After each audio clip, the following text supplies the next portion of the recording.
जो यहाँ है वह अन्यत्र भी है और जो यहाँ नहीं है वह अन्यत्र कहीं नहीं है। किसमें कहा गया है ये बात?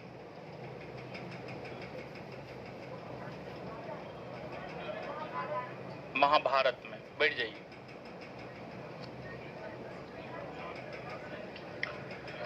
बहत्तर व्यापारिक दूत मंडल चीन किसने भेजा?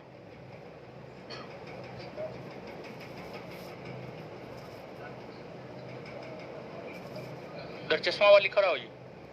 कौन भेजा? कुलोतुंग प्रथम। बैठ जाइए। चश्मा खड़ा हो जाइए तुम।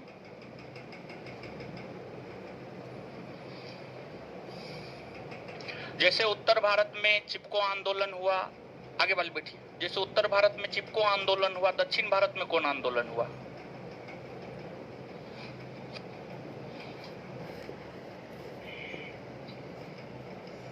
क्लास लाइव है? लाइव हो चुका है। पढ़ा लिखा कीजिए। और क्या बोलेंगे? और कुछ नहीं बोलेंगे। जितना बोले हैं चीज को फॉलो करने के लिए फॉलो कीजिए। बैठ जाइए। बैठ जाइए। चलिए तो आ जाते हैं। एक बार हमको कंफर्म कर दीजिए सब चीज सही से रन कर रहा है ना? ऑनलाइन वाले लोग एक बार कंफर्म कर दीजिए। आपको दिखाई सुनाई सब चीज दे रहा है ना? क्या बोल रहा है? देखिए मैसेज।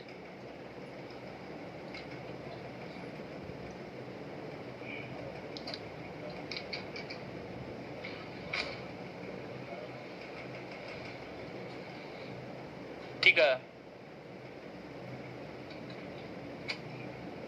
मैसेज किया है टेलीग्राम पे, क्लास लाइव हो गया है।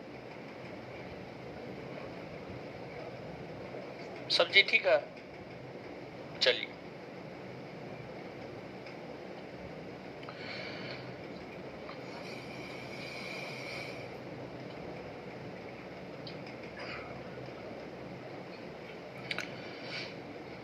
एक संसद टीवी है। संसद टीवी का नाम सुने हैं? जैसे आप लोग YouTube चलाते हैं ना, YouTube चलाते हैं तो YouTube पर ही जो है एक पहले लोकसभा टीवी और राज्यसभा टीवी था। लोकसभा और राज्यसभा दोनों टीवी को मर्ज करके संसद टीवी बना दिया गया है। तो जो संसद टीवी है ना, संसद टीवी में एक कार्यक्रम आता है इतिहास के पन्नों नाम से। मतलब किस तारीख को कौन सी घटना घटित हुई है, 1 फरवरी को कौन सी घटना घटित हुई है, 2 फरवरी को कौन सी घटना घटित हुई है, 3 फरवरी को कौन सी घटना घटित हुई है, 4 फरवरी को कौन सी घटना घटित हुई है। इस प्रकार से आता है।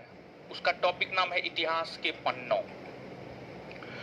वहां पर, और संसद टीवी सरकार के नियंत्रण में है, तो ऑथेंटिक कंटेंट जो है वहां पे मिलता है।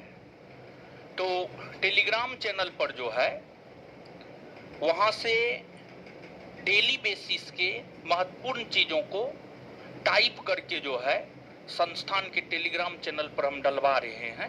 फरवरी से इसकी शुरुआत किए हैं। 1 फरवरी से लेकर 6 फरवरी तक का जो है आपको आज डाल दिया गया होगा। उसको एक बार जो है सरसरी निगाह से देख लीजिएगा आप लोग। टेलीग्राम चैनल पर हम डलवा दिए हैं।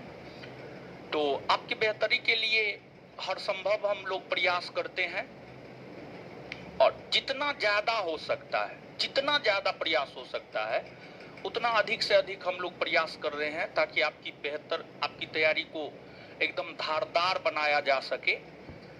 लेकिन उसका फायदा देख रहे हैं कि लोग उठा नहीं पा रहे हैं। जितना देते हैं उतना पचा नहीं पा रहे हैं। तो पचाना होगा, समझ गए? पचाना होगा, सब चीज को देखना होगा। और पिछले क्लास में तो बोले ही थे हर बात पढ़िए पढ़िए पढ़िए, और क्या, दूसरा तो कोई रास्ता है नहीं। तो आधुनिक भारतीय इतिहास पढ़ा रहे हैं और आधुनिक भारतीय इतिहास के अंतर्गत जो है आपको भारत में यूरोपीय कंपनियों का आगमन, भारत में यूरोपीय कंपनियों का आगमन,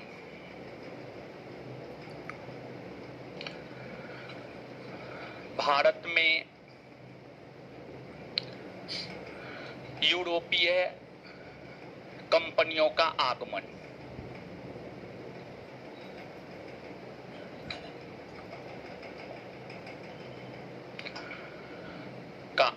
नामक चैप्टर पढ़ा रहे हैं। इसमें हम लोगों को पुर्तगाली east India company, Dutch, British, Swedish, फ्रांसीसी, इन यूरोपीय कंपनियों को देखना है। इन यूरोपीय कंपनियों में जो हम लोग देख रहे थे वह पुर्तगाली ईस्ट इंडिया कंपनी के विषय में देख रहे थे। क्या? पुर्तगाली ईस्ट इंडिया कंपनी, पुर्तगाली ईस्ट इंडिया कंपनी के विषय में देख रहे थे। और पिछले क्लास को अगर आप स्मरण करेंगे तो अल्मीरा तक, पिछले क्लास को स्मरण करेंगे तो अल्मीरा तक, फ्रांसिस्को दी अल्मीरा तक, फ्रांसिस्को दी अल्मीरा तक जो है चीजों को हम बता चुके हैं। फ्रांसिस्को दी अल्मीरा के बाद जो है आगे हम लोगों को द्वितीय पुर्तगाली वायसराय या गवर्नर जनरल को देखना है। तो जो द्वितीय पुर्तगाली गवर्नर जनरल या वायसराय है वह अल्फांसो दी अल्बुकर्क बने हैं। तो आज के सेशन में हम लोग कंटिन्यू करेंगे अल्फांसो दी अल्बुकर्क के पास से, अल्फांसो दी अल्बुकर्क के पास से जो है प्रारंभ करेंगे। तो अल्बुकर्क,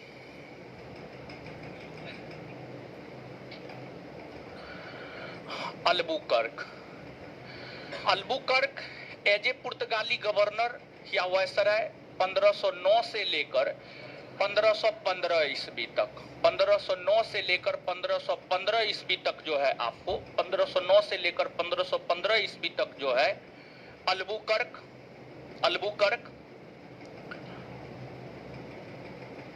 पुर्तगाली गवर्नर जनरल या वायसराय के पद पर रहे थे। और इस अवधि के दौरान वायसराय के पद पर रहते हुए इन्होंने कई सारे कार्यों को अंजाम दिया। तो इन्होंने जो कई सारे कार्यों को अंजाम दिया, परीक्षा से रिलेटेड जो भी तथ्य है उन तथ्यों को समझेंगे, बूझेंगे और याद भी करेंगे साथ में। लेकिन उससे पहले एक दो क्वेश्चन जो है हम आपसे पूछते हैं, पिछले क्लास में जो पढ़ाए हैं आप उसका जवाब दीजिए, तत्पश्चात हम लोग आगे बढ़ जाएंगे। खड़ा हो जाइए। 1500 ईस्वी में किस पुर्तगाली यात्री ने कालीकट में बंदरगाह, कालीकट में कारखाना खोला, लेकिन उस कारखाना को जेमोरिन ने बंद करवा दिया?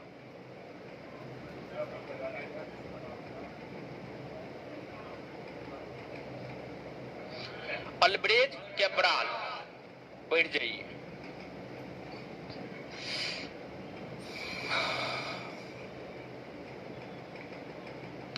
अमेरिका के खोजकर्ता कौन है? क्या होगा? कोलंबस ना?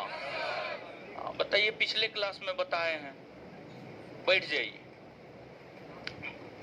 अल्बुकर्क, अल्बुकर्क द्वितीय पुर्तगाली वायसराय बनकर आया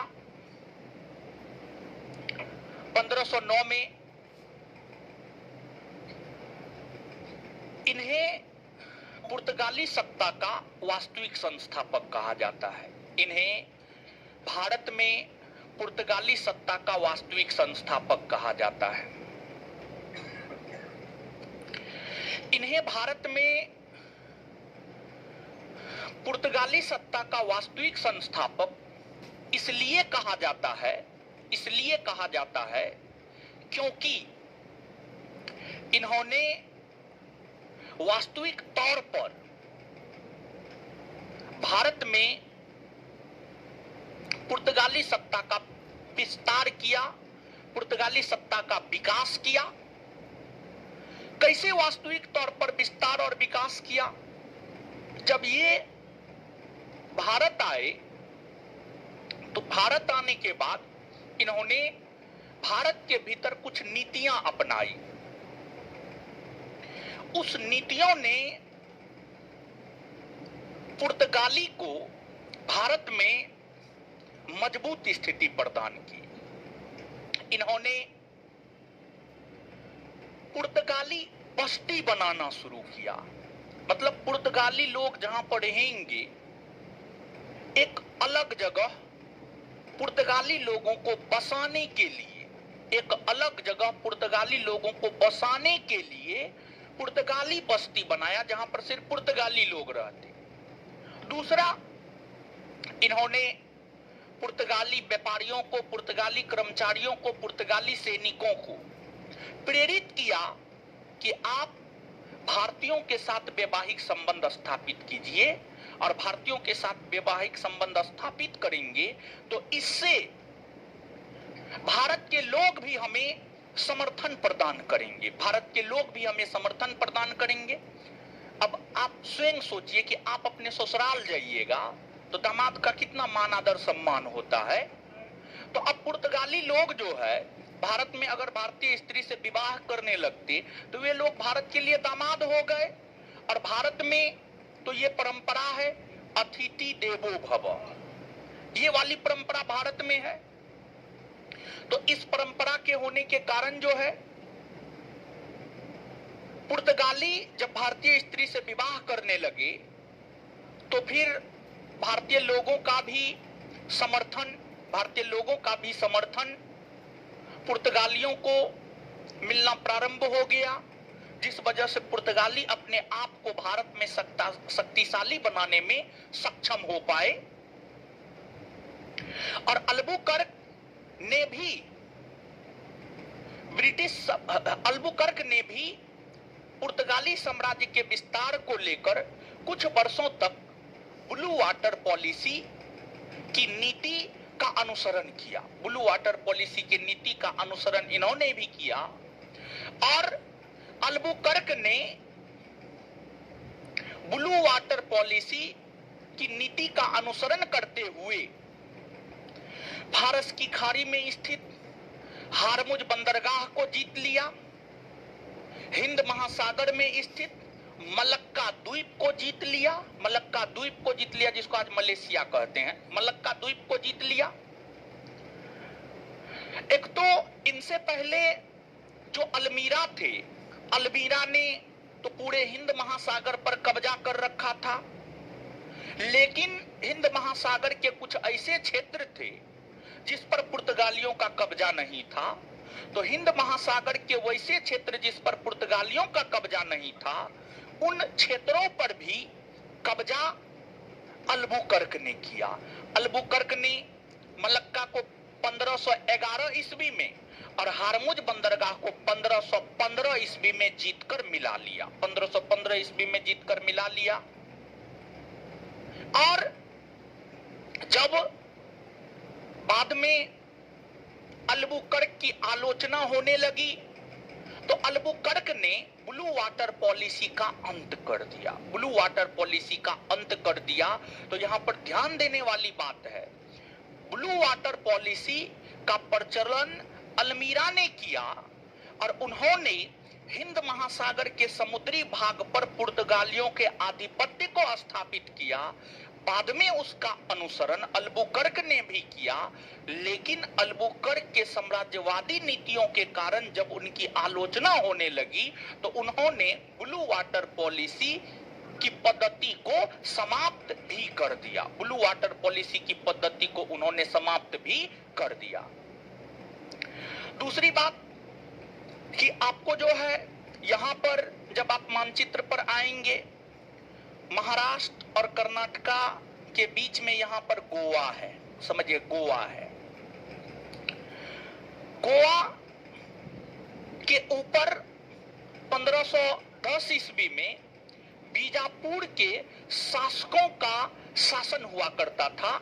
गोवा पर बीजापुर का अधिकार था। गोवा पर जो है बीजापुर के सुल्तान यूसुफ आदिल शाह का अधिकार था। गोवा पर बीजापुर के सुल्तान यूसुफ आदिल शाह का अधिकार था।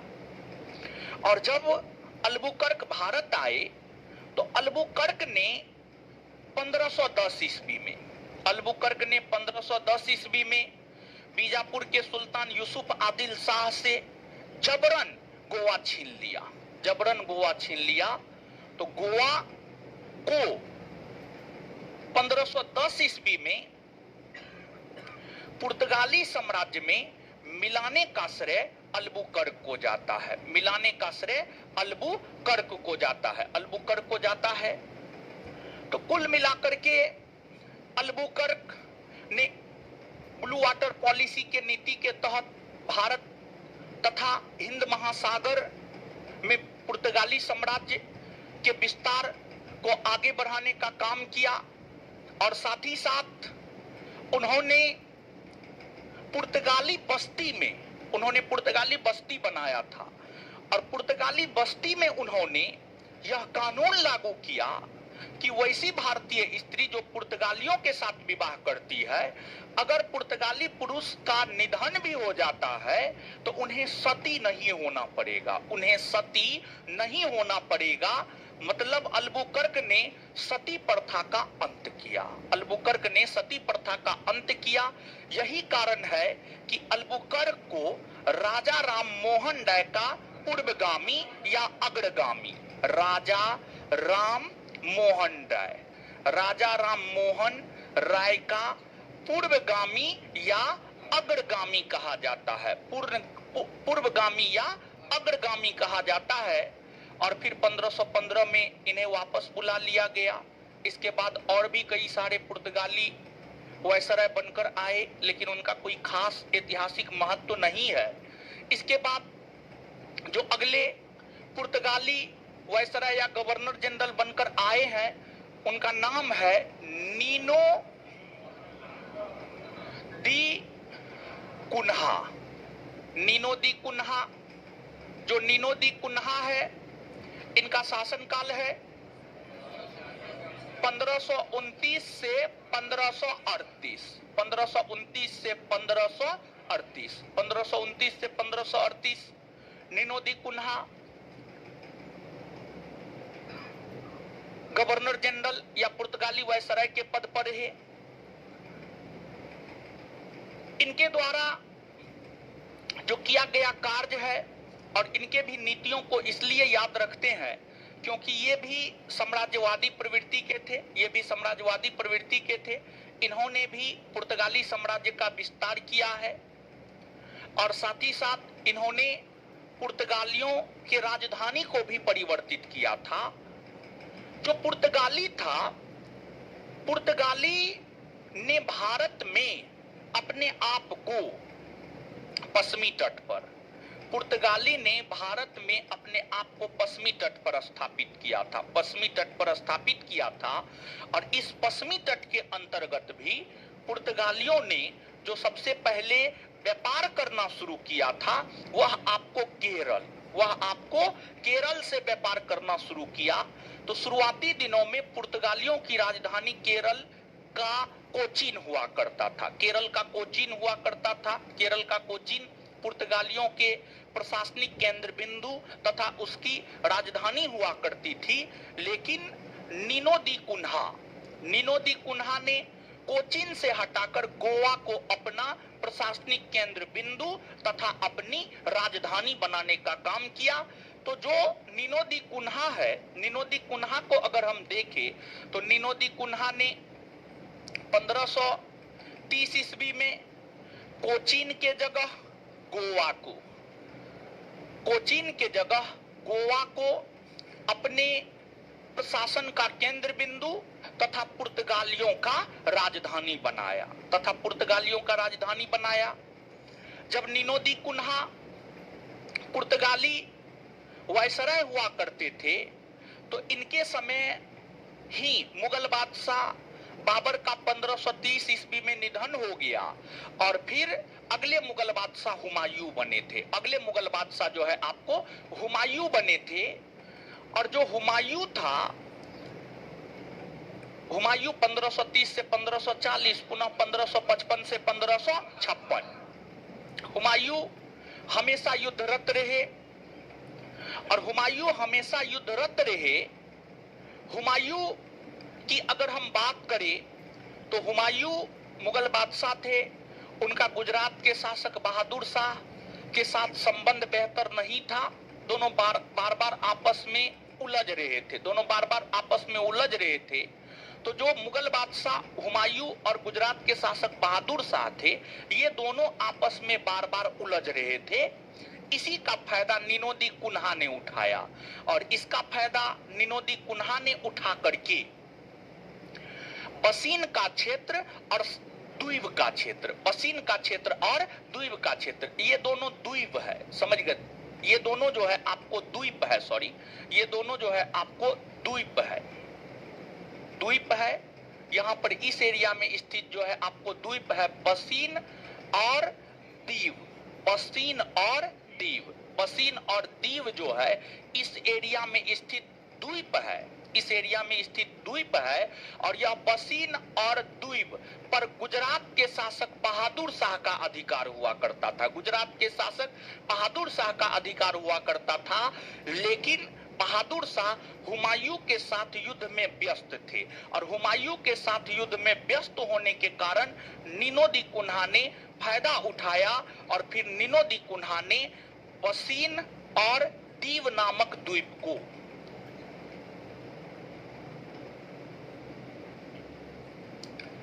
बसीन और दीव नामक द्वीप को जीतकर अपने साम्राज्य में मिला लिया, जीतकर अपने साम्राज्य में मिला लिया। इसी वजह से इनके शासनकाल को हम लोग याद रखते हैं।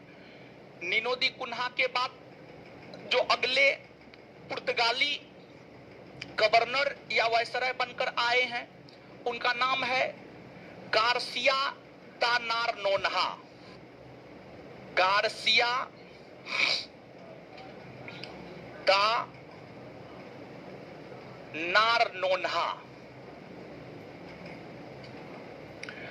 गार्सिया दा नारनोन्हा 1538 ईस्वी में, 1538 ईस्वी में निनोदी कुन्हा के बाद गार्सिया दा नारनोन्हा अगला पुर्तगाली गवर्नर या वायसराय बनकर आया।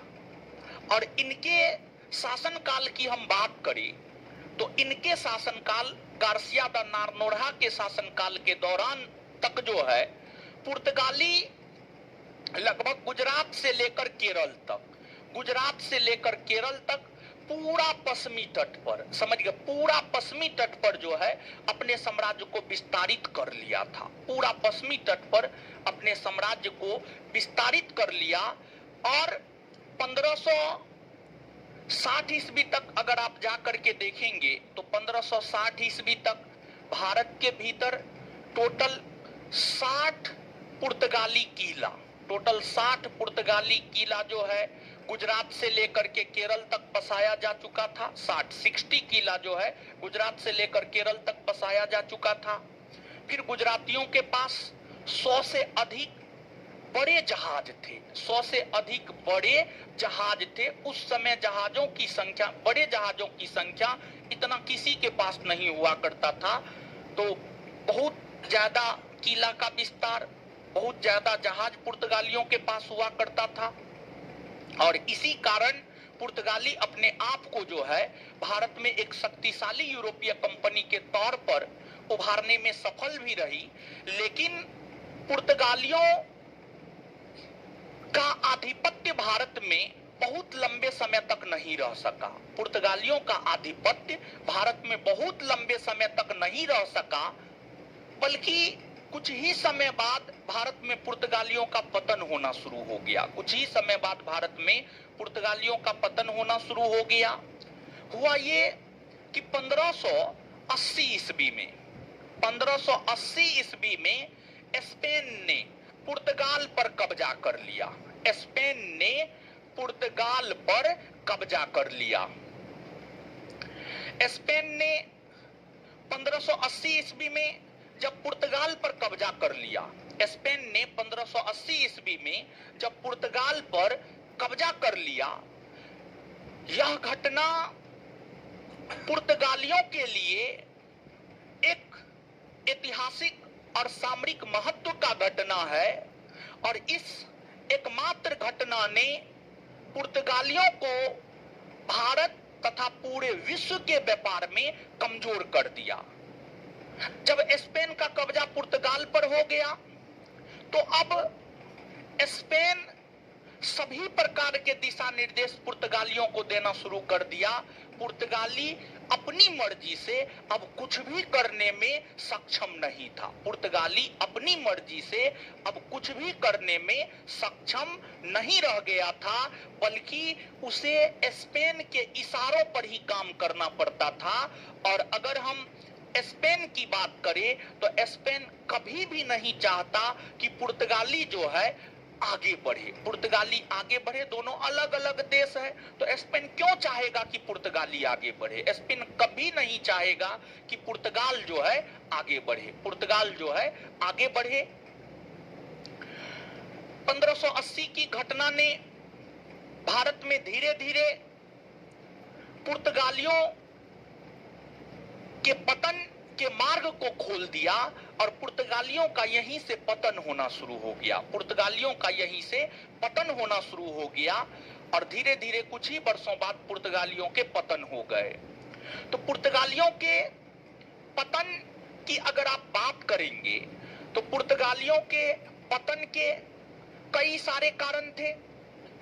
पुर्तगालियों के पतन के जो कई सारे कारण थे, उसमें पहला कारण था उनका विवाह नीति।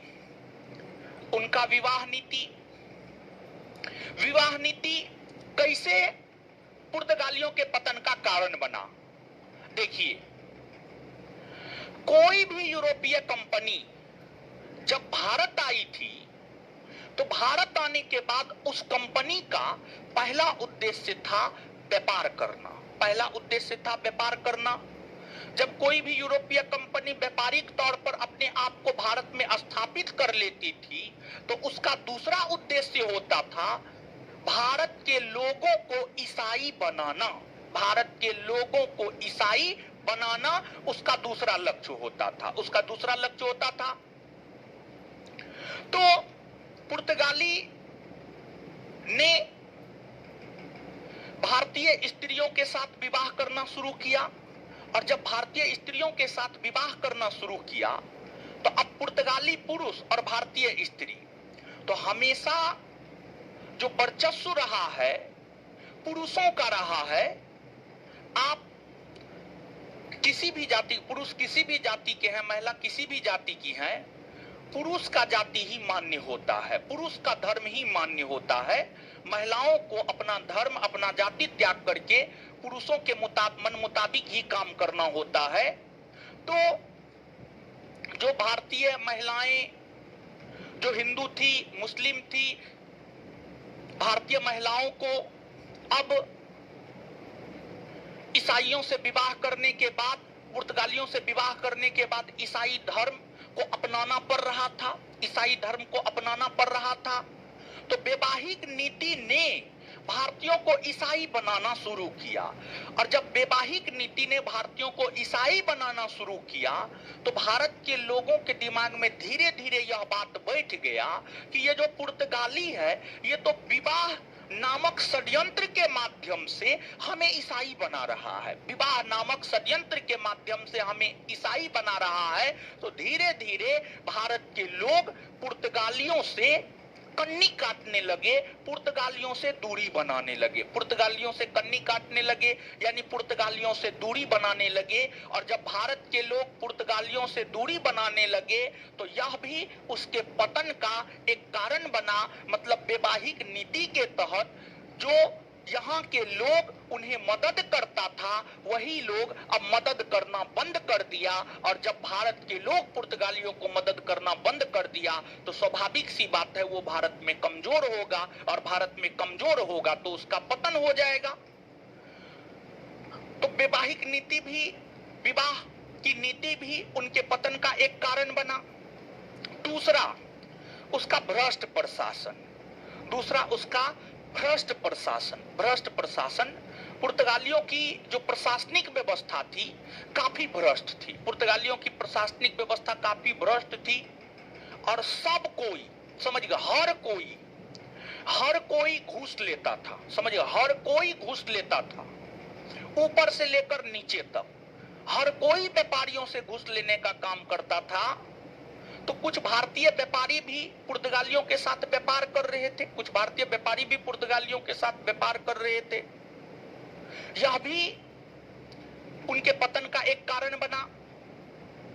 फिर पुर्तगाली जब अपने आप को हिंद महासागर में स्थापित कर लिया, हिंद महासागर में स्थापित कर लिया, मतलब इस पर तो पूरा का पूरा पुर्तगाली का अधिकार था। तो हिंद महासागर में अपने आप को स्थापित करने के बाद पुर्तगाली काफी अहंकारी हो गए थे और वे हिंद महासागर में आने वाले जहाजों को लूटना शुरू कर दिया। हिंद महासागर में आने वाले जहाजों को लूटना शुरू कर दिया, लूटना शुरू कर दिया।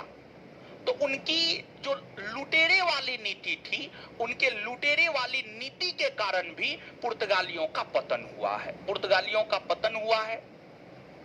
पुर्तगालियों ने एक व्यवस्था भारत के भीतर लागू किया था, एक व्यवस्था जो भारत के भीतर लागू किया था उसे कार्टज अरमेडा काफिला व्यवस्था,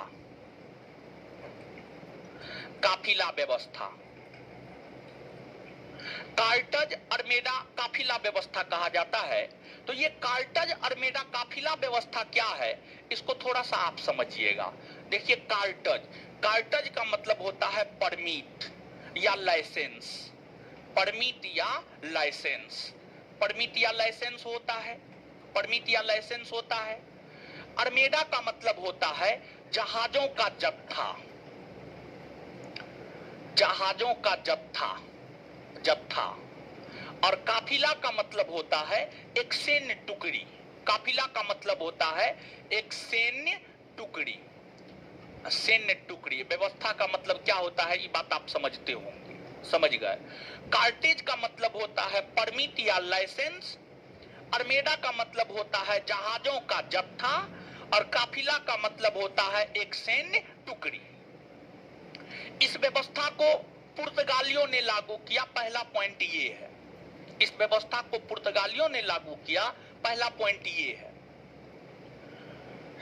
क्या था ये व्यवस्था?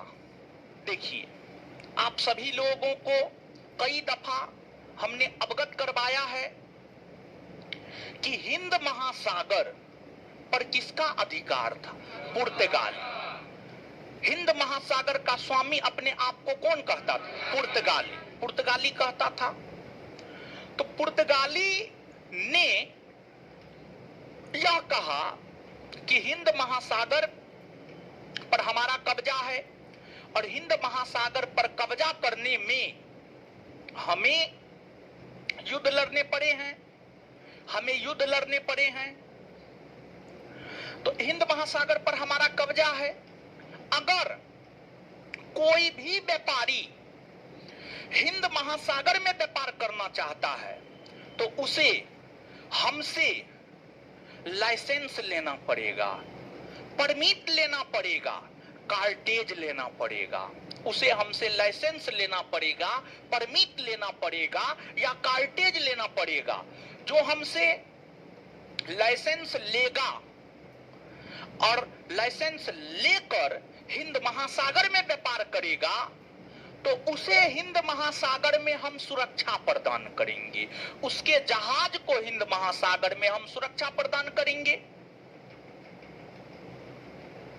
कोई व्यापारी पुर्तगाली से अगर परमिट लेता था और पुर्तगाली से परमिट लेकर के वह हिंद महासागर में व्यापार करता था, पुर्तगाली से परमिट लेकर के वह हिंद महासागर में व्यापार करता था,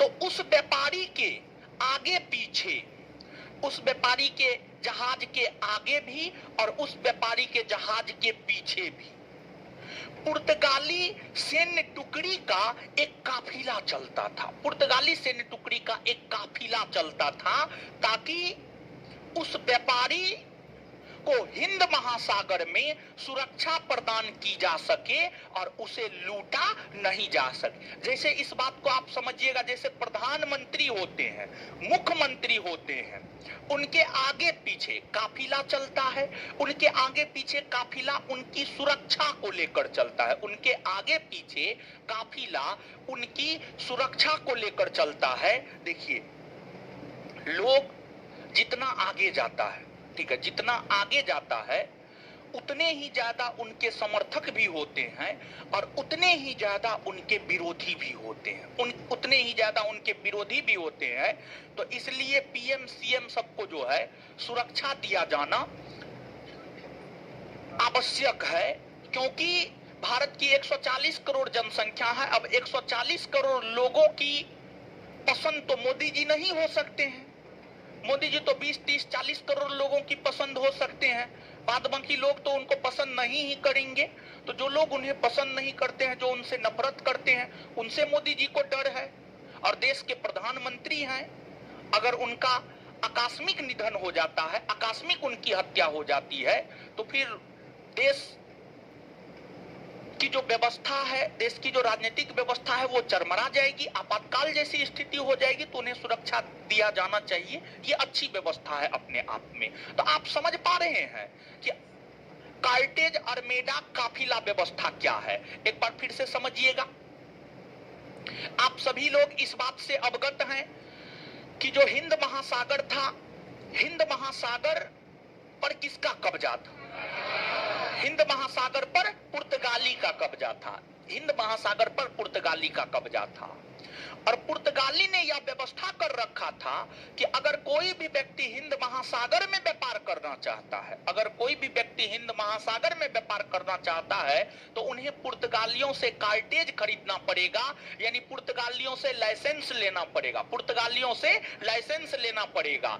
और पुर्तगाली किसी व्यापारी को अगर लाइसेंस हिंद महासागर में व्यापार करने के लिए देता था, तो उन्हें सुरक्षा भी मुहैया करवाता था, उन्हें सुरक्षा भी मुहैया करवाता था। और उस व्यापारी के जहाज के आगे पीछे पुर्तगाली सैनिक चला करते थे, ताकि उस व्यापारी को हिंद महासागर में कोई लूट नहीं सके, हिंद महासागर में कोई लूट नहीं सके।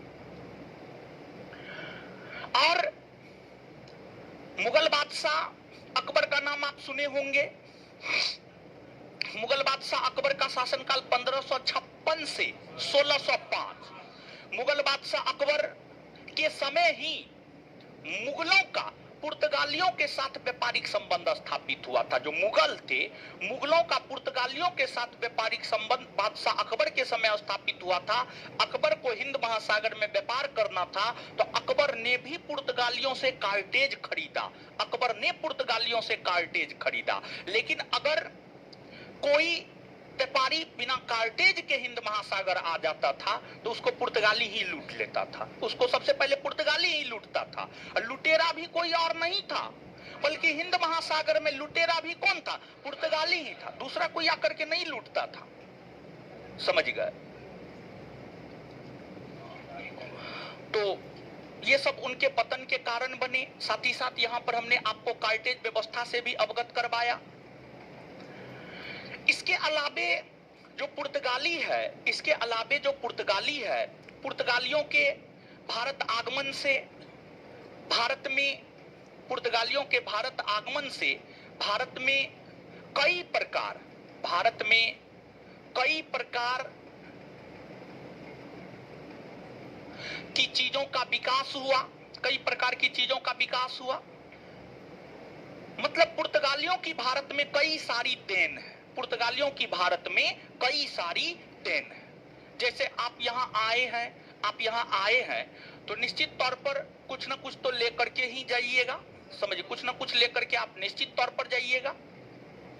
तो वैसे ही जब पुर्तगाली भारत आए, तो पुर्तगाली भारत में बहुत कुछ देकर गए।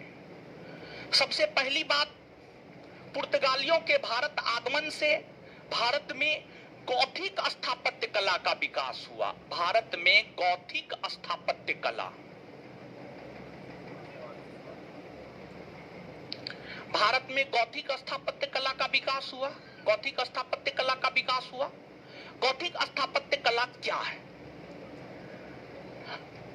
यूरोप में, यूरोप महादेश मतलब Britain, America, Britain, Germany, France, Sweden, Norway, Switzerland, Spain, पुर्तगाल, ये सभी देश यूरोप महादेश के अंतर्गत आते हैं।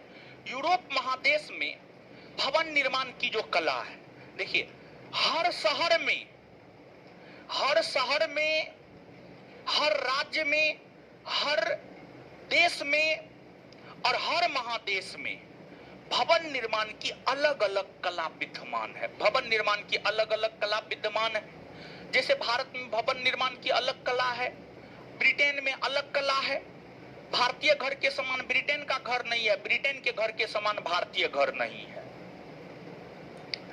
तो यूरोप महादेश में जो भवन निर्माण की जो कला थी, यूरोप महादेश में जिस कला के तहत, जिस पद्धति के तहत भवन का निर्माण होता था, उसी को गॉथिक स्थापत्य कला कहा गया। और जब पुर्तगाली यूरोपीय था, जब पुर्तगाली का भारत आगमन हुआ तो पुर्तगालियों ने जो है भारत में यूरोपीय पद्धति से घर बनाना शुरू किया। अभी तुरंत थोड़ा देर पहले हम आपको बताए थे कि पुर्तगालियों ने भारत में अपनी बस्ती स्थापित की। पुर्तगालियों ने भारत में अपनी बस्ती स्थापित की, मतलब रहने का जगह एक विकसित किया।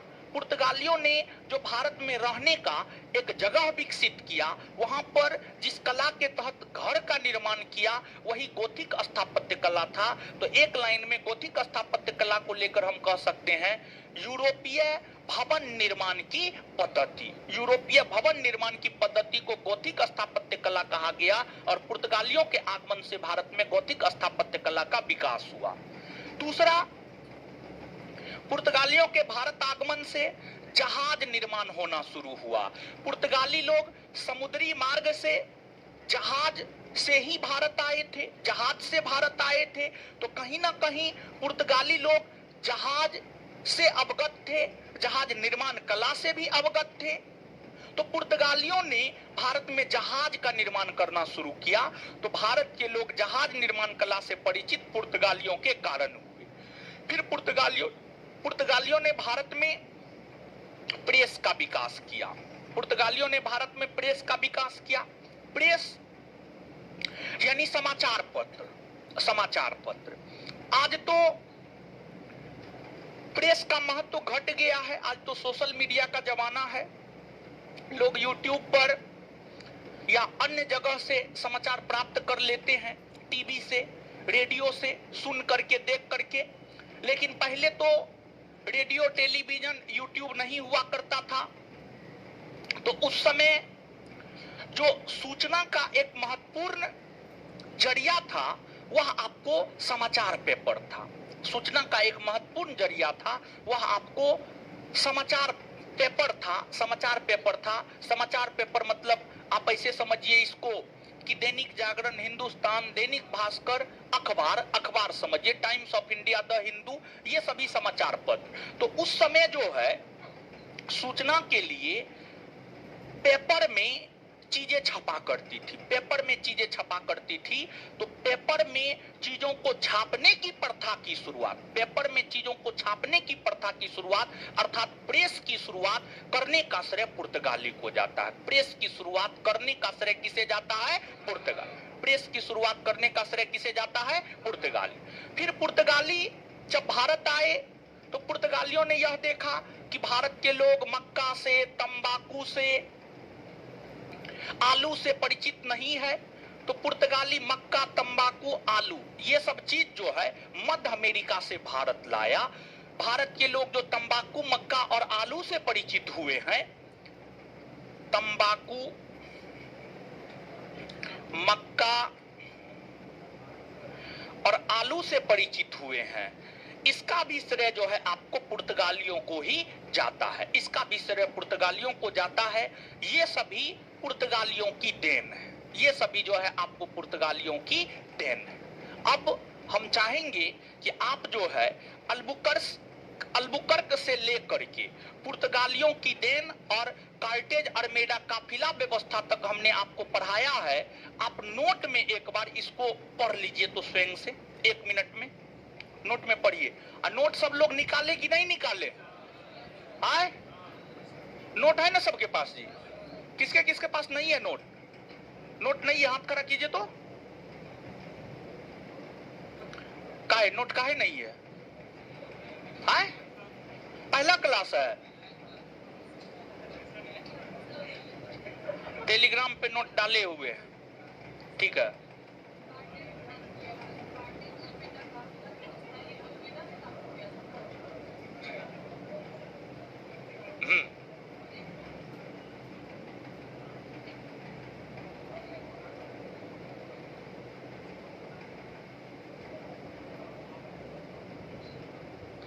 नोट काहे नहीं है जी आप लोग के पास? टेलीग्राम चैनल पर नोट डाले हुए हैं, जाके निकाल लिए।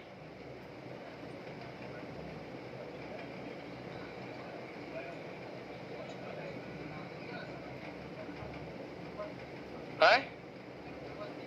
हाँ, कुछ नहीं था। पढ़िए, सही से चल रहा है ना जी, कोई दिक्कत नहीं ना है? तो बगल वाली का सहारा लेके पढ़िए ना, मुंह देखिएगा थोड़े कुछ हो जाएगा।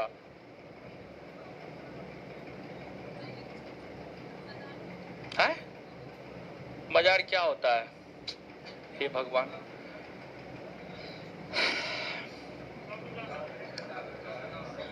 मजार कभी नहीं सुने हैं, जीवन में कभी नहीं सुने हैं।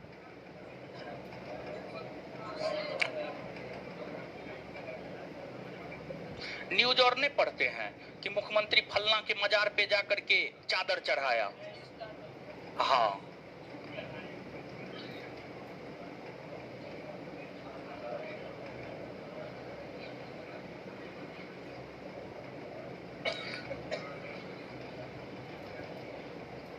पढ़ लिए, जल्दी पढ़िए।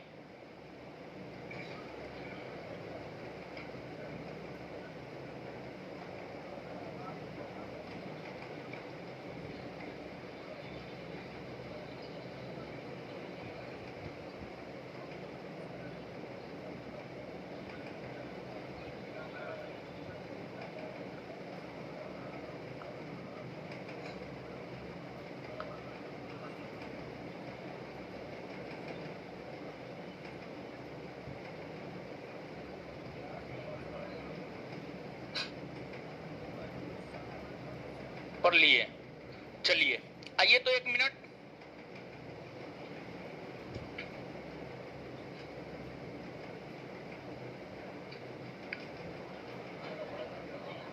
बताइए, प्रथम पुर्तगाली गवर्नर कौन बना? हाँ, अल्मीरा ना। प्रथम पुर्तगाली गवर्नर, द्वितीय पुर्तगाली गवर्नर, द्वितीय पुर्तगाली साम्राज्य का वास्तविक संस्थापक, पुर्तगाली साम्राज्य का वास्तविक। गोवा को जीतकर किसने पुर्तगाली साम्राज्य कब मिलाया? कब मिलाया? किससे? बीजापुर के शासक, बीजापुर के शासक मलक्का और हारमुज बंदरगाह पर कब्जा किसने किया? मलक्का और हारमुज पर कब्जा किसने? पुर्तगाली सैनिकों, पुर्तगाली पुरुषों को भारतीय स्त्री से विवाह करने को किसने किया? अल्बुकर्क ने किया। राजा राम मोहन राय का अग्रगामी किसे कहा? राजा मोहन राय का अग्रगामी। आगे, नीनो दी कुन्हा कब से कब तक पुर्तगाल? नीनो दी कुन्हा किस पुर्तगाली गवर्नर या वायसराय ने जो है आपको कोचीन के जगह गोवा को अपनी राजधानी बना, कोचीन के जगह गोवा को अपनी। नीनो दी कब बनाया? कब बनाया? बसीन और दीव नामक द्वीप को जीतकर पुर्तगाली साम्राज्य में किसने मिला? किसने मिलाया?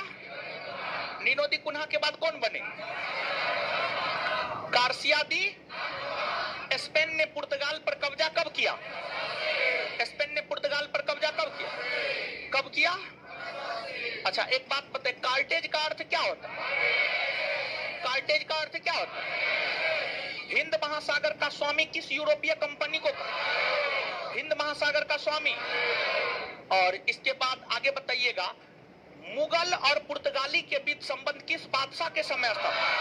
किस बादशाह के समय? अकबर। किस मुगल बादशाह ने हिंद महासागर में व्यापार करने को लेकर कार्टेज खरीदा? किसने? अकबर ने खरीदा था। गौथिक स्थापत्य कला का विकास किसके आगमन से हुआ? किसके आगमन से हुआ? भारत में जहाज निर्माण कला का विकास, प्रिंटिंग प्रेस का विकास, प्रिंटिंग प्रिंटिंग प्रेस का विकास, मध्य अमेरिका से तंबाकू, मक्का, आलू किसने भारत लाया? किसने भारत लाया? पुर्तगाली ने भारत लाया। इतना बात क्लियर है। अब उसके नीचे नोट में अगर आप देखेंगे तो उसके नीचे जो है नोट में आपको कंपनी है, उसका स्थापना वर्ष है, संबंधित देश है, उसका आगमन है। समझ गए? इसको आप देख लीजिएगा। उसमें पहला पुर्तगाली है, पुर्तगाली के कॉस्ट में 1948 लिखा गया है, तो उसको 1498 कर लीजिएगा। वो टाइपिंग मिस्टेक है, इधर उधर थोड़ा सा कर दिया है, तो उसको 1498 कर लीजिएगा। हम क्या बोल रहे हैं समझ रहे हैं आप? तो गलत है, वहां पर टाइपिंग मिस्टेक है, उसको जो है 1498 आप कर लीजिएगा। ठीक है, 1498 कर लिए, सही कर लिए हैं। चलिए, उसको जो है वो डाटा है, वो आपको जो है याद करना है, इसमें कोई दिक्कत नहीं ना है। एक मिनट में सब लोग देखिएगा। तो पुर्तगाली ईस्ट इंडिया कंपनी 1948 के जगह 1498 कर लीजिएगा। भारत आगमन इसका 1498 में, मूल देश इसका पुर्तगाल है। प्रथम कोठी कालीकट में एफडी अल्मेरा ने खोला, लेकिन जो है ये मान्यता प्राप्त था नहीं था। अंग्रेजी ईस्ट इंडिया कंपनी 1599 में, भारत आगमन 1608 में, मूल देश इंग्लैंड। सर थॉमस रो ने सूरत में खोला, सर थॉमस रो ने सूरत में खोला। Dutch East India Company 1602, Cornelian Houtman Masulipatnam Danish, सही है। डेनिश में जो है डेनिश को काट करके डेनमार्क कर लीजिएगा, और फ्रांसीसी में स्वीडिश को काटकर फ्रांस कर लीजिएगा। स्वीडिश को काटकर फ्रांस कर लीजिएगा। पुराना नोट है तो नया नोट में सुधरवा दिए। ठीक है, इसको आप अपना देख लीजिएगा, याद कर लीजिएगा। अब इसके बाद हल्ला मत कीजिए। जो दूसरा है वह है आपको Dutch East India company.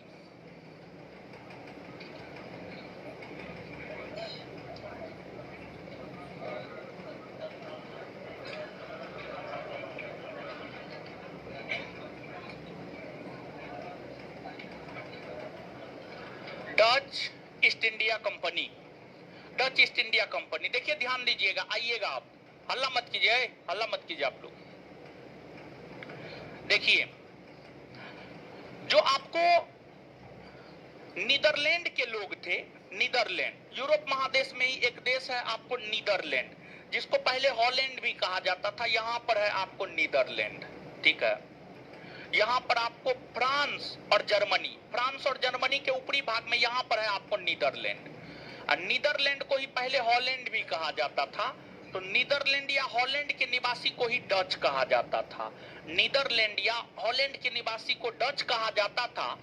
Netherlands के व्यापारियों ने यह देखा कि पुर्तगाली लोग भारत गए हैं और पुर्तगालियों को भारत में बहुत अधिक व्यापारिक मुनाफा प्राप्त हुआ है, व्यापारिक मुनाफा प्राप्त हो रहा है। तो उसी से प्रेरित होकर नीदरलैंड में एक कंपनी स्थापित हुई जिसे डच ईस्ट इंडिया कंपनी कहा गया। नीदरलैंड में एक कंपनी स्थापित हुई जिसे डच ईस्ट इंडिया कंपनी कहा गया, और ये लोग समुद्री मार्ग से ही व्यापार करने को लेकर भारत आए, और इन लोगों ने भारत ही नहीं बल्कि इंडोनेशिया में भी अपने व्यापार को स्थापित किया। तो भारत के साथ साथ इंडोनेशिया में भी डचों ने अपने व्यापार को स्थापित किया। तो यहाँ पर एक बात तो आपका क्लियर हो रहा होगा कि डच लोग किसे कहा जाता है। तो एक लाइन में हम यह कह सकते हैं कि नीदरलैंड या हॉलैंड के निवासी को क्या कहते हैं? डच। नीदरलैंड या हॉलैंड, नीदरलैंड या हॉलैंड के निवासी को जो है डच कहा जाता है, डच कहा जाता है। ठीक है, डच कहा जाता है। डच, एक डच यात्री था, उनका नाम था कॉर्नेलियन हाउटमैन। एक डच यात्री था, उनका नाम था कॉर्नेलियन हाउटमैन। कॉर्नेलियन हाउटमैन, जो कॉर्नेलियन हाउटमैन है, कॉर्नेलियन हाउटमैन 1596 ईस्वी में, कॉर्नेलियन हाउटमैन जो है आपको 1596 ईस्वी में कॉर्नेलियन हाउटमैन भारत की यात्रा पर आया। भारत को जानने के लिए आया कि भारत में किस चीज का व्यापार करे, नहीं करे, कहां करे। यानी कॉर्नेलियन हाउटमैन को नीदरलैंड कि गवर्नमेंट के द्वारा भारत भेजा गया था कि आप भारत भ्रमण करके आइए, कि भारत में कहां व्यापार करना है, किस वस्तु का व्यापार करना है। तो इसी को लेकर कॉर्नेलियन हाउटमैन भारत आए थे। कॉर्नेलियन हाउटमैन भारत आने के बाद भारत का भ्रमण किए और भारत भ्रमण के बाद पुनः नीदरलैंड वापस लौटे। तो कॉर्नेलियन हाउटमैन ने डच व्यापारियों को यह कहा कि भारत का जो पश्चिमी तट है, भारत के पश्चिमी तट पर तो पुर्तगाली कब्जा कर रखे हैं, भारत के पश्चिमी तट पर पुर्तगाली कब्जा कर रखे हैं।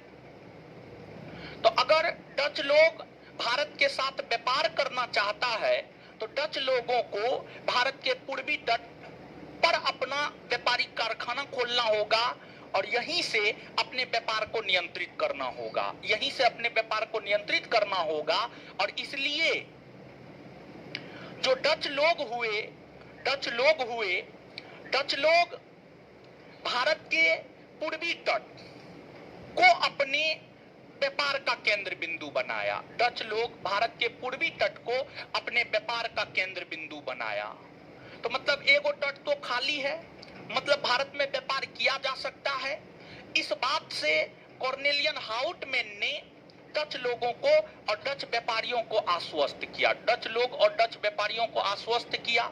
तत्पश्चात डच संसद द्वारा एक अधिनियम पारित किए गए और डच संसद द्वारा पारित अधिनियम के तहत ही डच ईस्ट इंडिया कंपनी की स्थापना 1602 में हुई। डच ईस्ट इंडिया कंपनी की स्थापना 1602 में हुई।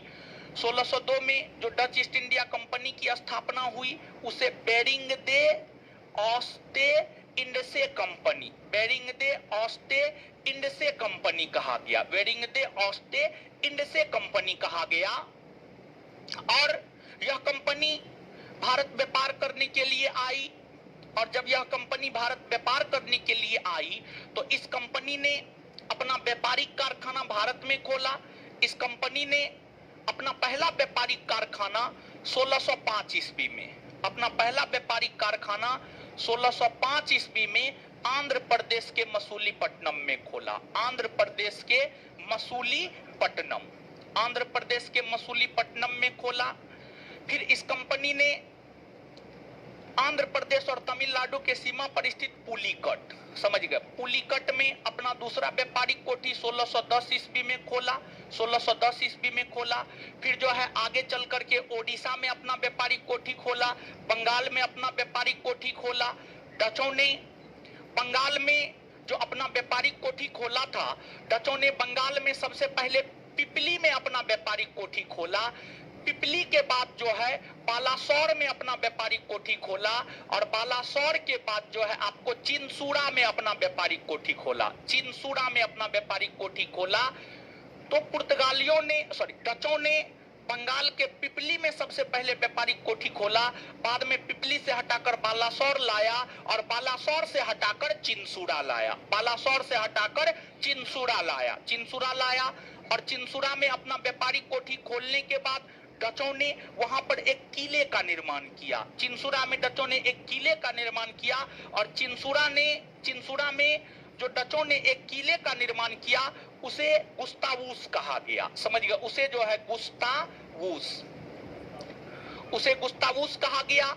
तो कुल मिलाकर के अगर आप देखेंगे तो आप यह पाएंगे कि डचों ने जो अपने आप को भारत में स्थापित किया है, डचों ने अपने आप को भारत में भारत के पूर्वी तट पर स्थापित किया है, डचों ने अपने आप को भारत में भारत के पूर्वी तट पर स्थापित किया है। और ध्यान रहे कि जो डच ईस्ट इंडिया कंपनी है, डच ईस्ट इंडिया कंपनी जिसे वेरिंग दे ऑस्टे इंडसे कंपनी भी कहा जाता है, इसी को डच ईस्ट इंडिया कंपनी भी कहा जाता है, या डच ईस्ट इंडिया कंपनी को ही वेरिंग दे ऑस्टे इंडसे कंपनी भी कहा जाता है। और ध्यान रहे कि डच ईस्ट इंडिया कंपनी की जब स्थापना हुई थी तो इसमें टोटल 17 लोग इसके संस्थापक सदस्य थे, टोटल 17 लोग जो है इसके संस्थापक सदस्य थे, जिस वजह से डच ईस्ट इंडिया कंपनी को जेंटलमैन 17 भी कहा जाता है, जेंटलमैन 17 भी जो है डच ईस्ट इंडिया कंपनी को कहा जाता है। डच ईस्ट इंडिया कंपनी को जेंटलमैन 17 भी कहा जाता है। और ध्यान रहे कि जो डच ईस्ट इंडिया कंपनी है, डच ईस्ट इंडिया कंपनी का उद्देश्य शुरुआती दिनों में सिर्फ और सिर्फ भारत के साथ मसालों का व्यापार करना था, क्योंकि जो पुर्तगाली लोग थे, पुर्तगाली लोग भारत के भीतर मसालों का व्यापार कर रहे थे और उस मसालों के व्यापार करने से ही पुर्तगालियों को लाभ मिल रहा था। तो डचों ने भी सोचा, जब पुर्तगालियों को मसालों के व्यापार से लाभ मिल रहा है तो हमें भी मसालों का ही व्यापार करना है। तो डच लोग भी मसाला का ही व्यापार करते थे, लेकिन बाद में जाकर डचों ने सूती वस्त्र का भी व्यापार करना शुरू कर दिया था। बाद में जाकर के डचों ने सूती वस्त्र का भी व्यापार करना शुरू कर दिया था और सूती वस्त्र को व्यापार का वस्तु या निर्यात का वस्तु बनाने का श्रेय जो है डचों को ही जाता है। सूती वस्त्र को व्यापार का वस्तु या निर्यात का वस्तु बनाने का श्रेय जो है आपको डचों को ही जाता है। लेकिन अगर हम डच की बात करें तो डच लोग भी बहुत ज्यादा भारत में सफल नहीं हो पाए। डच लोग भी बहुत ज्यादा भारत में सफल नहीं हो पाए। डचों के आगमन के साथ साथ डच ईस्ट इंडिया कंपनी की स्थापना 1602 और ब्रिटिश 1600। डचों के आगमन के साथ साथ जो है भारत में ब्रिटिशों का भी आगमन हो गया था। डचों के आगमन के साथ साथ भारत में ब्रिटिशों का भी आगमन हो गया था, क्योंकि जहां डच, ध्यान से सुनिएगा, डच ईस्ट इंडिया कंपनी की स्थापना 1602 और ब्रिटिश 1600। डचों ने भारत में अपनी पहली कारखाना 1605 में खोली और ब्रिटिशों ने अपनी पहली कारखाना भारत में 1608 में खोली। तो दोनों एक दूसरे का लगभग समकालीन था। लेकिन डच ईस्ट इंडिया कंपनी एक सरकारी कंपनी थी, सरकार के नियंत्रण में रह करके वह कंपनी काम किया करती थी। लेकिन जो ब्रिटिश ईस्ट इंडिया कंपनी थी, ब्रिटिश ईस्ट इंडिया कंपनी एक प्राइवेट कंपनी थी और ब्रिटिश ईस्ट इंडिया कंपनी सभी प्रकार का निर्णय स्वयं लिया करती थी। ब्रिटिश ईस्ट इंडिया कंपनी सभी प्रकार का निर्णय परिस्थितियों के अनुकूल स्वयं ले लिया करती थी। प्राइवेट कंपनी थी, अपने मन मुताबिक निर्णय लिया करती थी। लेकिन डच सरकारी कंपनी थी, जब तक सरकार का आदेश नहीं आता तब तक डच लोग कुछ नहीं करते थे, तब तक जो है डच लोग कुछ भी नहीं करते थे। तो डचों को सबसे ज्यादा चुनौती अगर किसी ने दिया है तो डचों को सबसे ज्यादा चुनौती अंग्रेजों ने दिया है। अंग्रेजों ने दिया है और अंग्रेजों के सामने डच ईस्ट इंडिया कंपनी बच्चा था, एक प्रकार से आप मान करके चलिए। अंग्रेजों के सामने डच ईस्ट इंडिया कंपनी एक प्रकार से बच्चा था और अंग्रेजों ने डचों को चुनौती देते हुए डचों को भारत से बाहर कर दिया। डचों को भारत से बाहर कर दिया और अंग्रेजों ने 1759 ईस्वी में बंगाल के बेदरा, बंगाल के चिंसूरा के बेदरा, बंगाल के चिंसूरा के बेदरा, चिंसूरा में ही बेदरा पड़ता है, बंगाल के चिंसूरा के बेदरा नामक स्थान पर, बेदरा नामक स्थान पर युद्ध लड़ा, जिस युद्ध को इतिहास में बेदरा का युद्ध कहा जाता है। और यह जो बेदरा का युद्ध है, इस बेदरा के युद्ध में अंग्रेजों ने डचों को पराजित किया। अंग्रेजों ने डचों को पराजित किया और फिर डचों को भारत से बाहर जाना पड़ा। डचों को भारत से बाहर जाना पड़ा तो बेदरा के युद्ध से भारत में डचों का पतन हुआ माना जाता है। और ध्यान रहे, पुर्तगालियों के पतन में डचों का योगदान था या डचों का हाथ था, और डचों के पतन में अंग्रेजों का योगदान था यानी अंग्रेजों का हाथ था। अंग्रेजों का योगदान था यानी अंग्रेजों का हाथ था। क्लियर है? तो इसको जो है आप याद रखिएगा। अब नीचे से आप जो है डच ईस्ट इंडिया कंपनी को पढ़िए।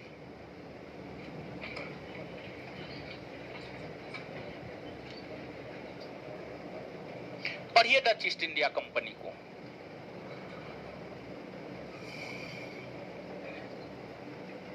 डच ईस्ट इंडिया कंपनी पढ़िए पूरा।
पढ़ लिए।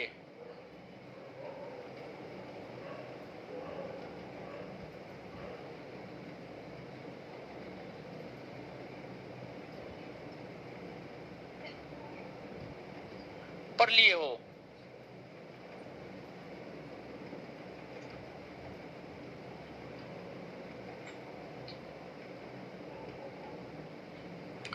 नोट में जो है दो चीज आपको सुधार करना है।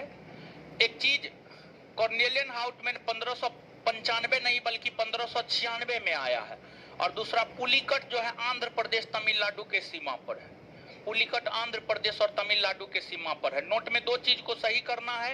एक, कॉर्नेलियन हाउटमैन 1595 में नहीं बल्कि 1596 में भारत आया है, और दूसरा चीज जो सही करना है वह यह है कि पुलिकट ओडिशा नहीं बल्कि आंध्र प्रदेश और तमिलनाडु के सीमा पर है। आंध्र प्रदेश और तमिलनाडु के सीमा पर है। ठीक है, सही कर लिए? हाँ, तो ये दो चीज जो है आप सही कर लीजिएगा। आइए तो 1 मिनट में याद करते हैं। पढ़ लिए? पढ़ लिए हैं तो बताइए तो नीदरलैंड के निवासी को क्या कहा जाता है? डच कहा जाता है। इसके बाद जो डच ईस्ट इंडिया कंपनी है, डच ईस्ट इंडिया कंपनी की स्थापना कब हुई? 1600। किस कंपनी को जेंटलमैन 17 कहा जाता है? Gentleman 17, gentleman 17 Dutch East India company. आगे, प्रथम डच यात्री जो भारत की यात्रा किया है, क्या नाम? क्या नाम है? कॉर्नेलियन हाउटमैन। डचों ने भारत के किस तट को अपने व्यापार का केंद्र बिंदु बनाया? किस तट को? पूर्वी तट। डचों ने अपनी पहली व्यापारिक कोठी कब खोली? 1600। कहां खोली? कहां खोली? मसूलीपट्टनम में खोली। और इसके बाद डचों ने बंगाल में अपनी पहली फैक्ट्री कहां खोली? कहां खोली? पिपली के बाद बालासोर, बालासोर के बाद। तो डचों ने बंगाल में अपनी पहली फैक्ट्री कहां खोली? पिपली के बाद कहां हटा? बालासोर के बाद। बालासोर के बाद चिंसुरा में जो एक किला स्थापित किया उसे क्या कहा गया? गुस्ता। और इसके बाद आगे बताइएगा कि सूती वस्त्र को निर्यात का वस्तु बनाने का श्रेय किसे जाता है? सूती वस्त्र को निर्यात का वस्तु बनाने का श्रेय किसे जाता है? डच को जाता है। और इसके बाद आगे बताइए, डचों के पतन में किस यूरोपीय कंपनियों का हाथ? किसका? ब्रिटिश का। डचों का पतन किस युद्ध से हुआ है? डचों का पतन किस युद्ध से हुआ? किस युद्ध से हुआ है? बेदरा कहां है? बंगाल। बेदरा कहां है? बेदरा का युद्ध कब हुआ है? किसके किसके बीच हुआ? अंग्रेज और इसमें किसका हार हुआ है? किसका हार हुआ है? डचों का हार हुआ। बात क्लियर है? ठीक है। इसके बाद जो है सूती वस्त्र को निर्यात का वस्तु बनाने का श्रेय किसे जाता है? 1-2 पॉइंट किताब कॉपी में लिखिए, नोट में लिखिएगा। तो नोट में जगह खाली है, लिखिएगा 1-2 पॉइंट। हाँ, कॉपी में भी लिख सकते हैं। कॉपी में कहा है ना, कॉपी में भी लिख सकते हैं। लिखिएगा।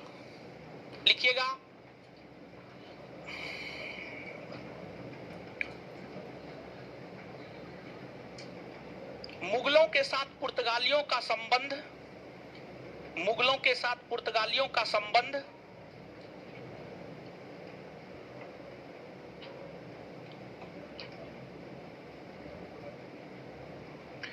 मुगलों के साथ पुर्तगालियों का संबंध बादशाह अकबर के समय स्थापित हुआ। बादशाह अकबर के समय स्थापित हुआ। बादशाह अकबर के समय स्थापित हुआ।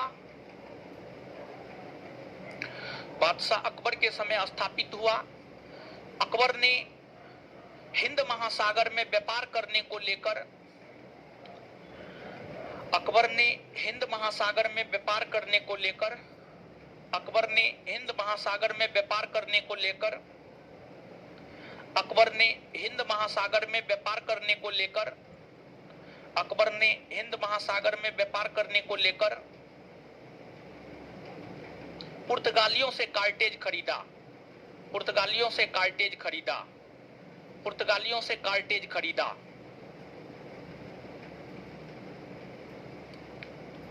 पुर्तगालियों से कार्टेज खरीदा, फुल स्टॉप। एक और पॉइंट लिखिएगा, भारतीय वस्त्र को निर्यात का वस्तु बनाने का श्रेय, भारतीय वस्त्र को निर्यात का वस्तु बनाने का श्रेय, भारतीय वस्त्र को निर्यात का वस्तु बनाने का श्रेय डचों को जाता है। भारतीय वस्त्र को निर्यात का वस्तु बनाने का श्रेय डचों को जाता है।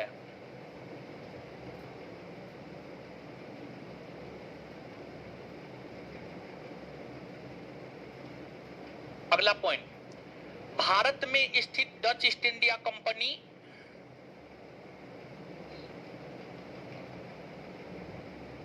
भारत में स्थित Dutch East India company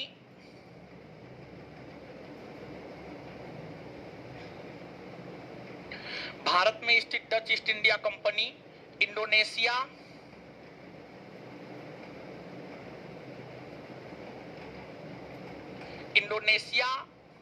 coast में बाटविया, इंडोनेशिया कोस्ट में बाटविया,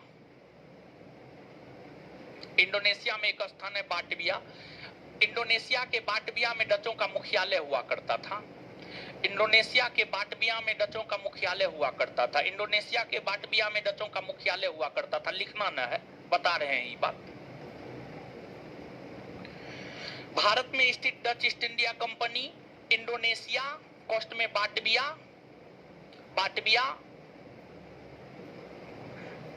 इंडोनेशिया में स्थित मुख्यालय, इंडोनेशिया कोस्ट में बाटविया कोस्ट वन में स्थित मुख्यालय के प्रति जवाबदेह था, के प्रति जवाबदेह था।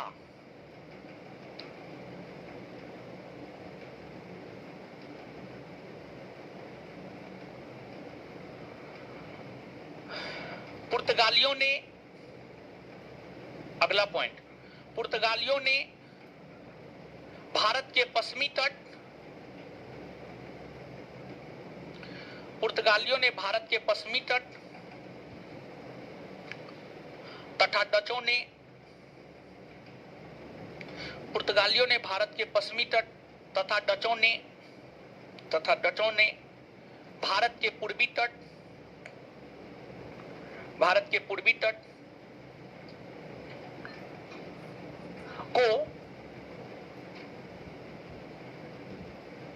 व्यापार का केंद्र बिंदु बनाया।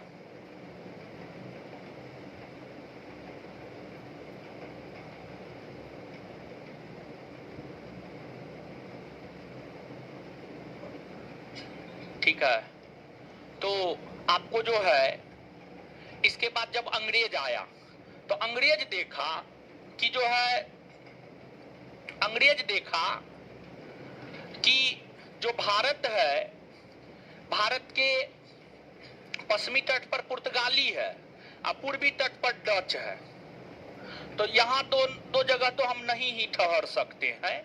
तो इसलिए अंग्रेज सबसे पहला अपना व्यापारिक कोठी कहाँ खोला? गुजरात के सूरत में, गुजरात के सूरत में खोला। और सूरत एक स्थलीय भाग था, ये सब जलीय भाग है, ये तटीय भाग समुद्री भाग है। सूरत यहाँ पर है, गुजरात सूरत, समझ गए? तो सूरत में अपनी पहली फैक्ट्री अंग्रेजों ने स्थापित की, क्योंकि बाद बाकी एरिया तो डच और पुर्तगाली अपने आप को स्थापित कर चुका था, डच और पुर्तगाली अपने आप को स्थापित कर चुका था, समझ गए? तो अब हम लोगों को देखना है अंग्रेजी ईस्ट इंडिया कंपनी यानी British east India company.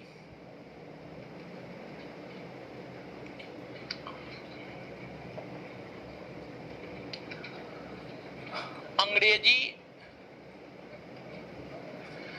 East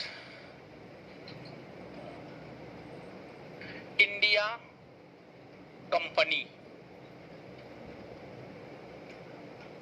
अंग्रेजी ईस्ट इंडिया कंपनी, ठीक है? तो अब हम लोग अंग्रेजी ईस्ट इंडिया कंपनी को देखेंगे, लेकिन अगले क्लास में। सुनिए, हल्ला मत कीजिए।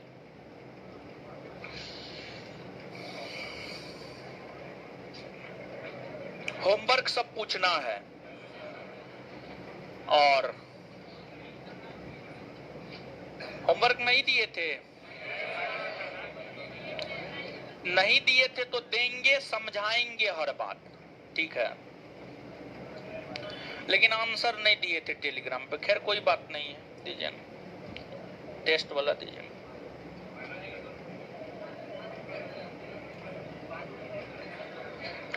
चलिए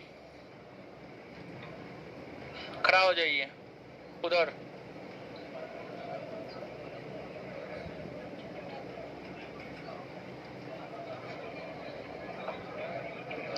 वक्राकार ईंट कहां से मिला है? होमवर्क पूछ रहे हैं, अकबकाइए नहीं। वक्राकार ईंट कहां से मिला है?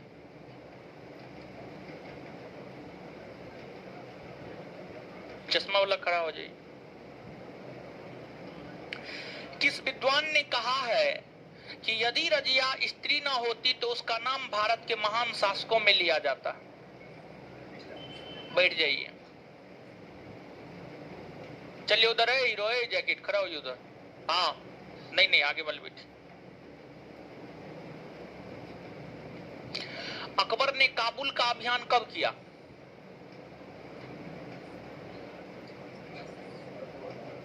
खड़ा हो जाइए। गुर्जर प्रतिहार वंश का संस्थापक कौन था? हरिश्चंद्र, ठीक है, बहुत बढ़िया। अब प्रथम वास्तविक महत्वपूर्ण शासक? हाँ प्रथम, नागभट्ट प्रथम, ठीक है, बैठ जाइए।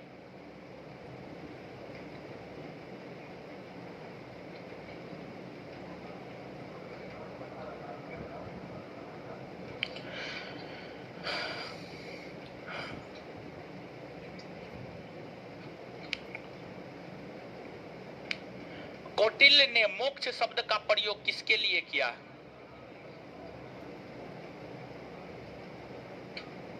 तलाक के लिए किया है। खड़ा होइए उधर, खड़ा होइए।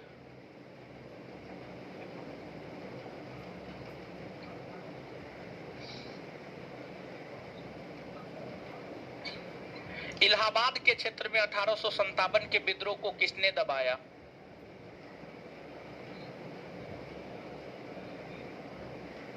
खड़ा होइए, खड़ा होइए। नहीं नहीं, उधर पीछे। तृतीय कर्नाटक युद्ध की समाप्ति किस संधि के तहत हुई है? पेरिस, बैठ जाइए। खड़ा हो जाइए। उच्च एशिया की रीढ़, बैकबोन ऑफ हाई एशिया किसे कहा जाता है?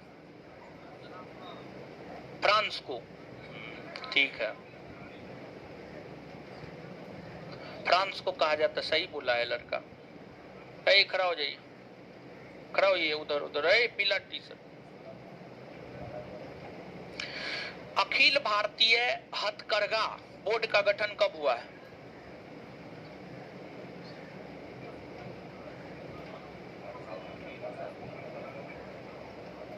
बागडोगरा हवाई अड्डा कहाँ है? बैठ जाइए।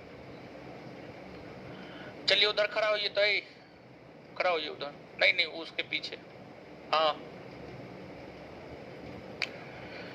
द्वितीय पिछड़ा वर्ग आयोग के अध्यक्ष कौन थे? बीपी, बैठ जाइए। उधर खड़ा होइए हीरो, खड़ा होइए। अरे खड़ा होइए ना, उधर उधर उधर उधर, उसके पीछे। हाँ,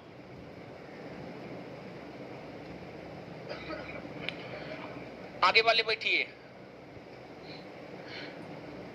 अनुच्छेद 355 में क्या है?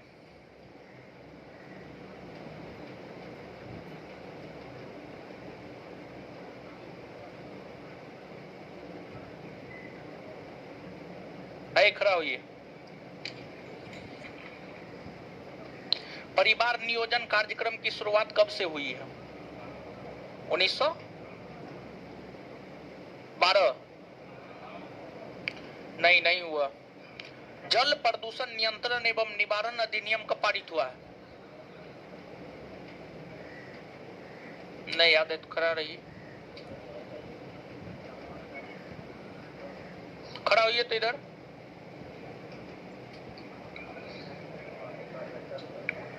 साबुन के घोल के बुलबुले इसलिए बनते हैं कि जल में साबुन घोलने पर उसका सरफेस टेंशन क्या होता है, कम हो जाता है। बैठ जाइए,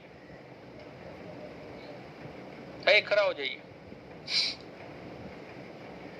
करैत का वैज्ञानिक नाम, करैत, करैत का वैज्ञानिक नाम।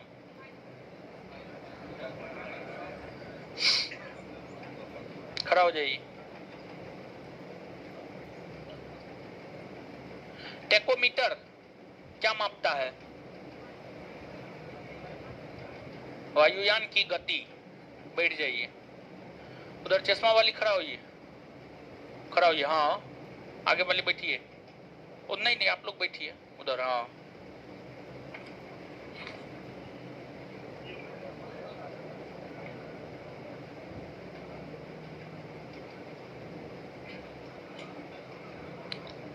विश्व जनसंख्या दिवस कब मनाया जाता है?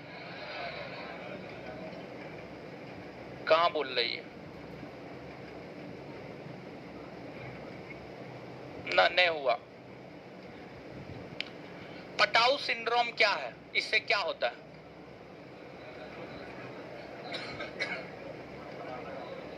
बैठ जाइए, चलिए बैठ जाइए, सब लोग बैठ जाइए, बैठ जाइए। चलिए अब सुनिए ध्यान से, कुछ चीज समझा रहे हैं। दीजिए बायोलॉजी।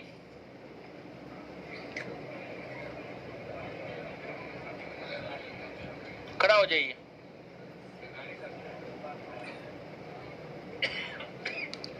परासरण की क्रिया किसके द्वारा संपन्न होता है? कोशिका झिल्ली, कोशिका भित्ति, केंद्रक, ए तथा बी दोनों।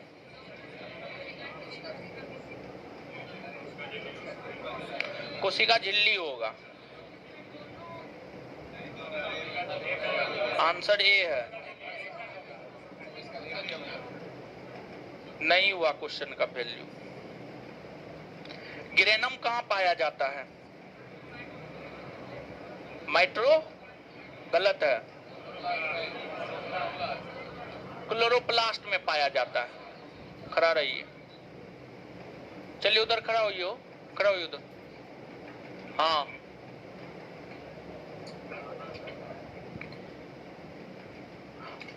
तरल मोजाइक मॉडल मत को प्रस्तुत किसने किया?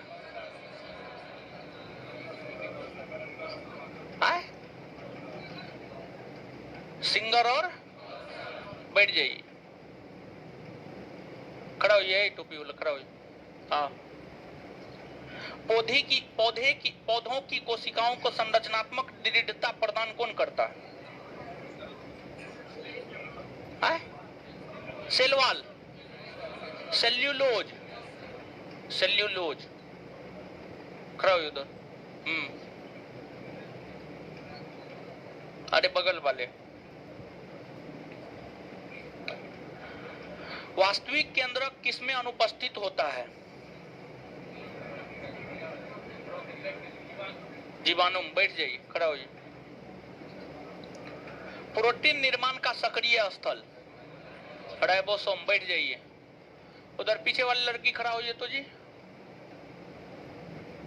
पीछे वाली से ठीक पहले बेंच। हाँ, खड़ा होइए।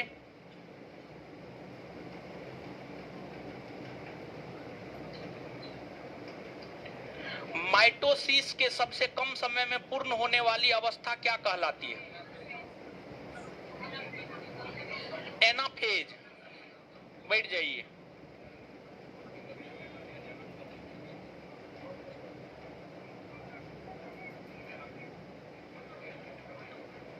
खड़ा होइए। गोल्जी का प्रमुख कार्य क्या है? स्रव। बैठ जाइए, बैठ जाइए। चलिए चलिए अब जो है होमवर्क दे देते हैं।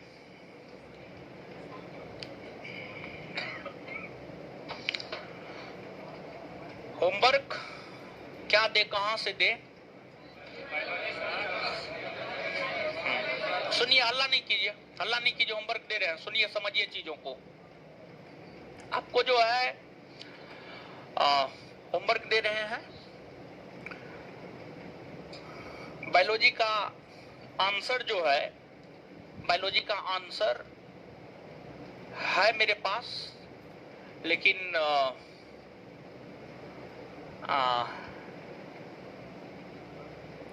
डाल हम नहीं पाए, हम भूल गए थे।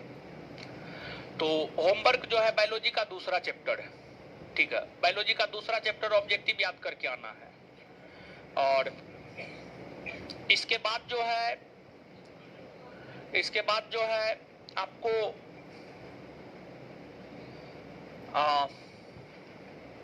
लुसेंट लाए हैं आप लोग?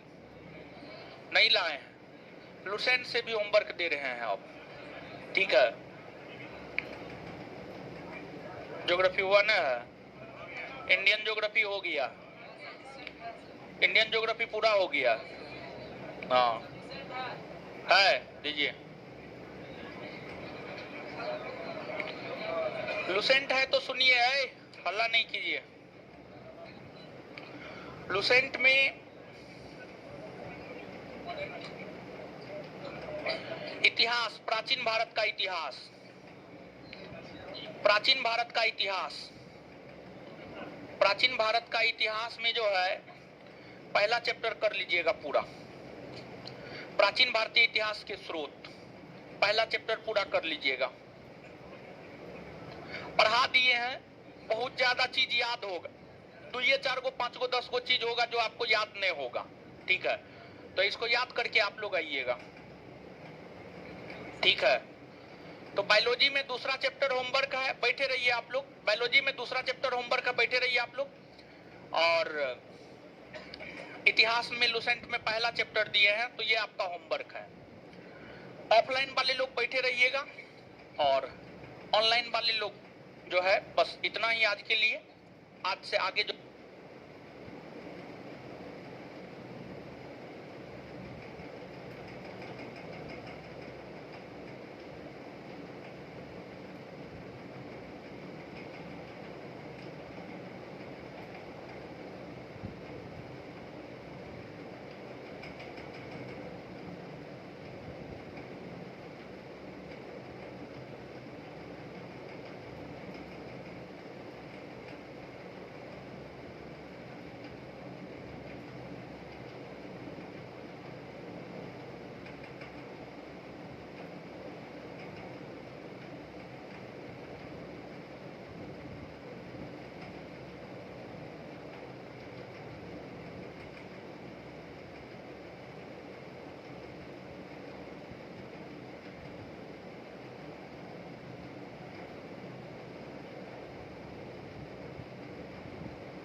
चलो